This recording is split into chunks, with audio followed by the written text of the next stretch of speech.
What's up, folks? Welcome back to another edition of SHU Outdoors. My name is Mick. I'm your host, and I'm going to explain to you why, in my opinion, I am of the mind that Black Scout survival sucks. And I'm going to explain why in detail.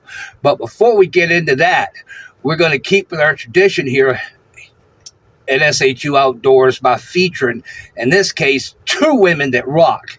And they're covering a phenomenal metal song by Iron Maiden called The Trooper.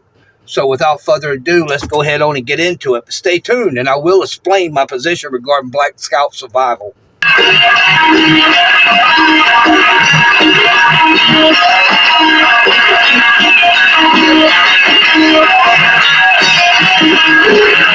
You think I'll take us to you buy a musket fire running through.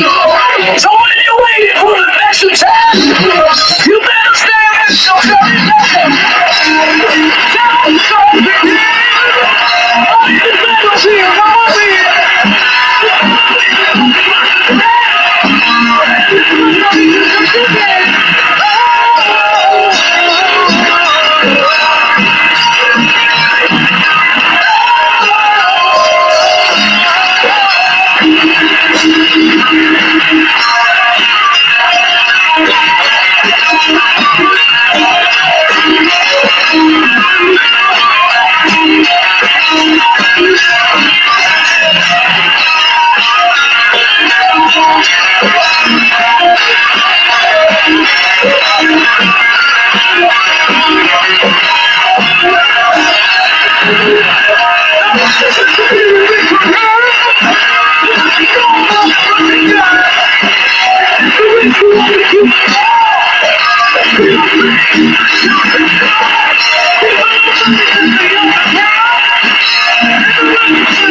Was that a phenomenal song or what?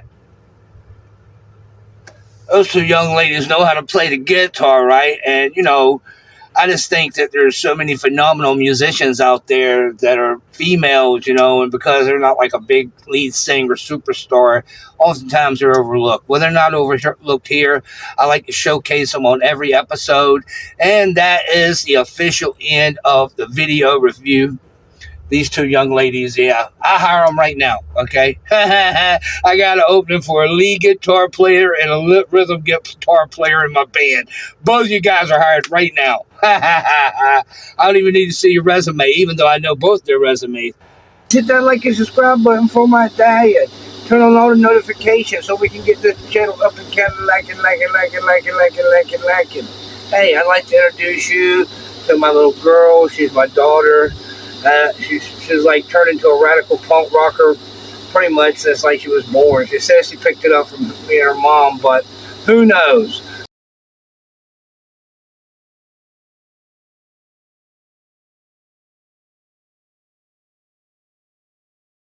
Yay, let's make tacos great again.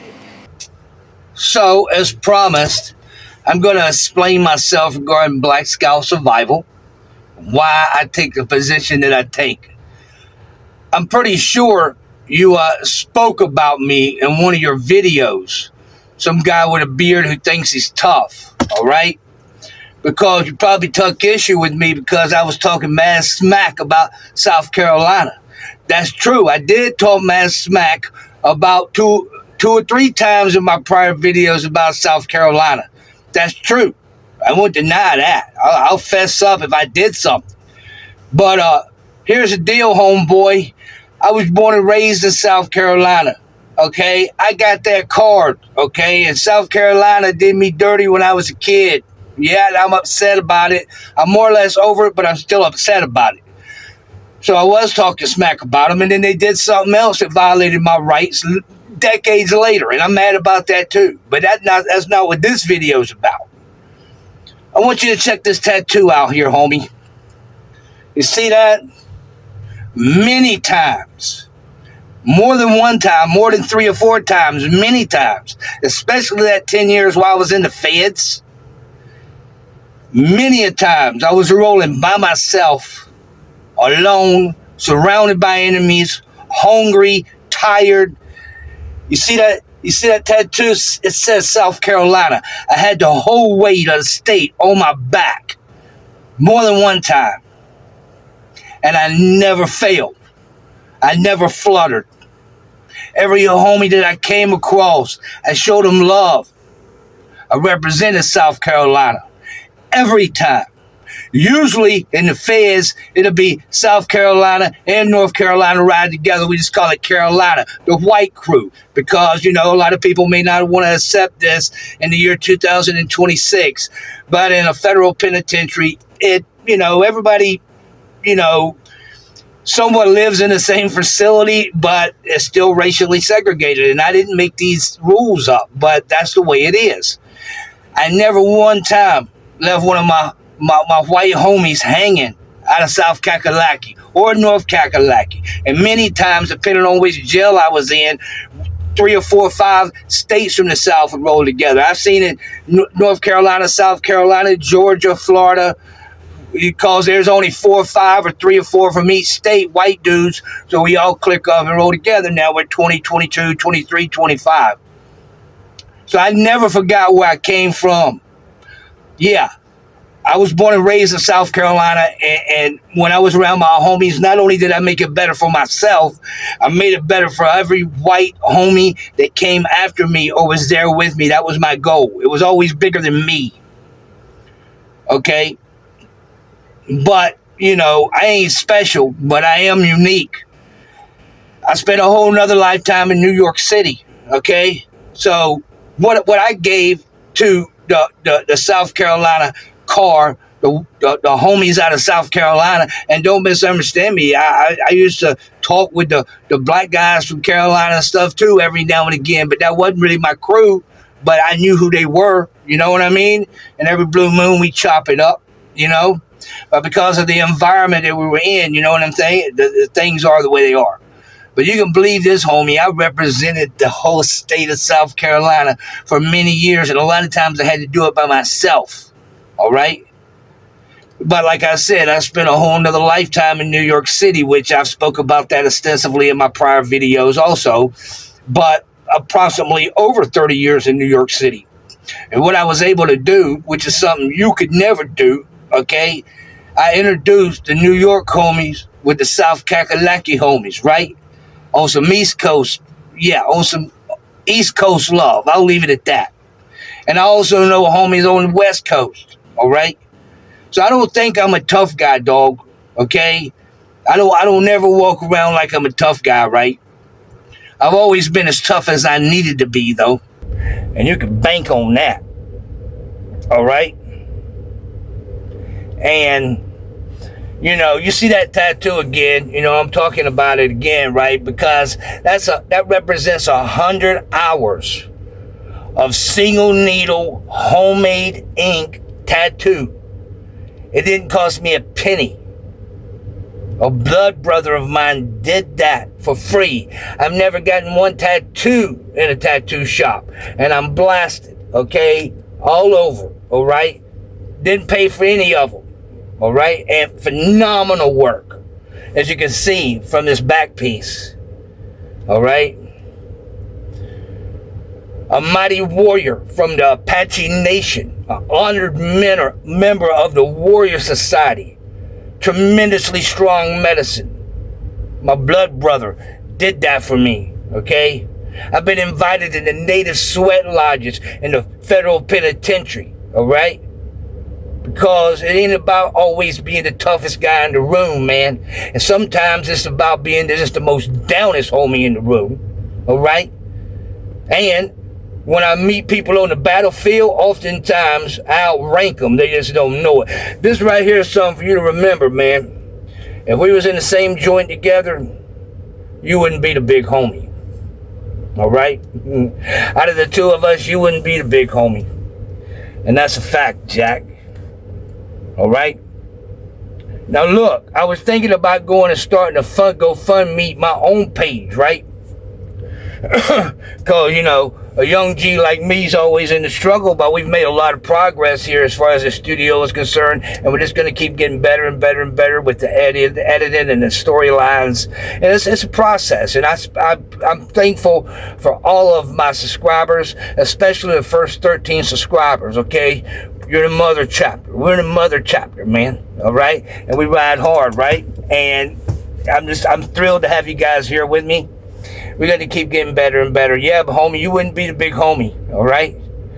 What I do is I send a couple of homies around, South Kakalaki homies, all right? Have them to give you a talking to, all right? In all due respect, dog, I thought you was a survivalist.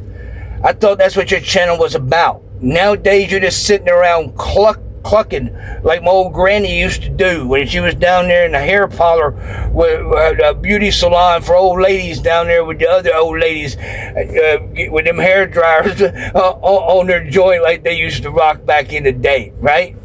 So what I propose is, if you're going to continue to do this type of show you're doing, sitting around clucking about Trump and all these other lames, we can get that on any evening news program, man. Why don't you get back to survival, man? You're making the whole state look bad, homie. All right? So I send some homies around to have a little talk with you, a chit-chat, with the hope that, a good talking to help you get right, get back to where you be cool again or have a chance of redeeming yourself. And another reason why I got a problem with you is you picked on my dude, Corporal's Corner, all right? That man had a broken pipe about a year or so ago, and he wasn't able to broadcast for a week or two, and you picked on him and was saying, well, you need to be broadcasting. You're the one who needs to be broadcasting back to survival and stuff and whatnot. Stop sitting around clacking like an old lady all the time on your show, talking about useless information we can get anywhere. Bring something unique to the game, homeboy. All right? Picked on my dude, Corporal's Corner, and he's the coolest dude on the internet, man. He's like an adult version of an Eagle Scout, man. He goes around in the woods and pitches tents and builds forts and cooks chow. Guy's never got a bad thing to say about anyone. It's always try to stay positive, consistently uploads content. I hear you ex-war types are always talking about no man left behind. Well, you didn't exhibit that with him because he was in the Army and you was in the Marines. Why didn't you shout that brother out and say, hey, man, can I do something to help you, man? Can I start a GoFundMe, or can I go talk to a couple of old boys in my neighborhood, or you need some pipes, or whatever I could do to help, man?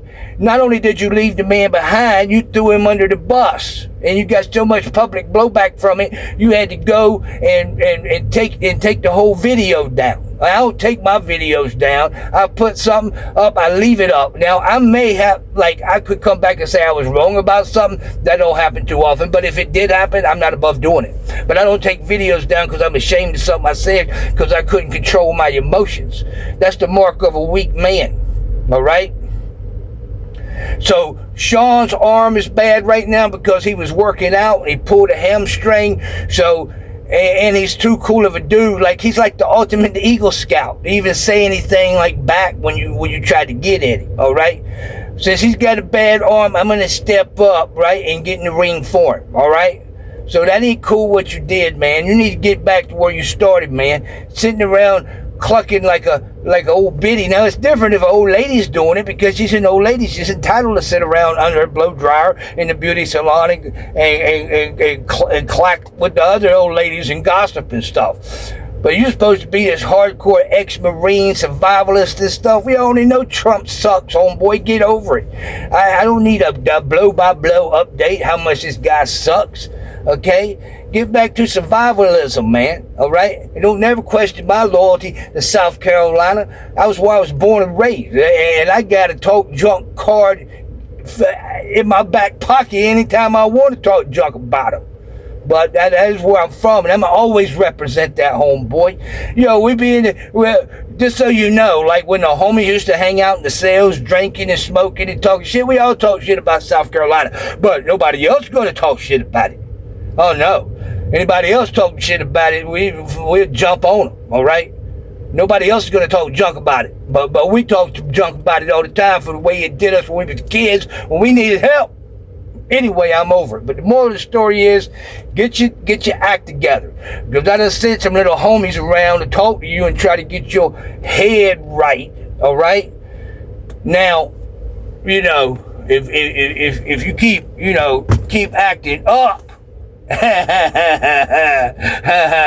and don't get your head right, you know what I mean? I had to make another video on you, man. I really don't want to do that. We can leave it alone. We can let it fizzle out right here, or whatever, dog. I'm down for whatever, man. I tell. And now here's an important note.